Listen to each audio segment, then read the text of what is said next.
पिंपरी चिंचवड पोलिसांची मोठी कारवाई. शहरात गेल्या काही दिवसांपासून वाढत असलेल्या दुचाकी आणि ऑटो रिक्षा चोरीच्या घटनांचा अखेर पिंपरी पोलिसांनी छडा लावला आहे.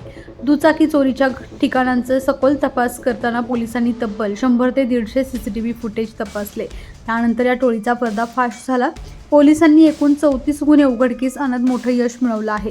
या कारवाईत आरोपी मुबीन शेख, फैजल शेख, अमन शुक्ला, सुनील मोरे, राजू मराठे आणि एक अल्पवयीन आरोपी यांना ताब्यात घेण्यात आलं आहे. त्यांच्या ताब्यातून 15 लाख रुपये किमतीच्या 37 दुचाकी आणि 2 ऑटो रिक्षा पोलिसांनी जप्त केल्या. ही वाहने पिंपरी, भोसरी, सांगवी, निगडी, दापोडी, वाकड, संत तुकाराम नगर, रावेत आणि चिखली पोलीस ठाण्यात दाखल असलेल्या विविध चोरीच्या गुन्ह्यांशी संबंधित असल्याचं तपासात समोर आलंय. या संपूर्ण कारवाईमुळे शहरातील वाहन चालकांना मोठा दिलासा मिळाला असून पुढील तपास पिंपरी पोलीस करत आहेत. पिंपरी चिंचवड पोलीस आयुक्तालयात ज्या मागील काही दिवसात वाहन चोरीच्या घटना वाढल्या होत्या, त्या अनुषंगाने माननीय पोलीस आयुक्त चौबे सरांनी आम्हाला सूचना दिल्या होत्या डिटेक्शनवरती फोकस करण्यासाठी.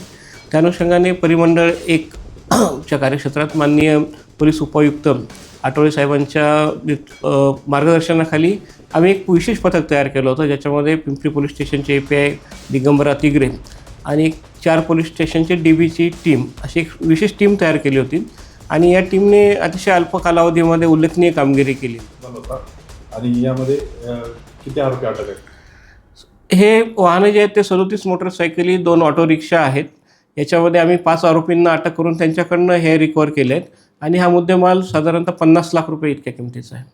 या अगोदर या गुन्हेगारांवर काही आरोप निष्पन्न झाले? अगोदर हे आरोपी रेकॉर्डवरचेच आहेत. मोटरसायकल चोरी करण्याची त्यांची टेंडन्सी आहे आणि या 5 आरोपींवरती साधारणतः 7 ते 8 गुन्हे हे पूर्ण महाराष्ट्रात दाखल आहेत.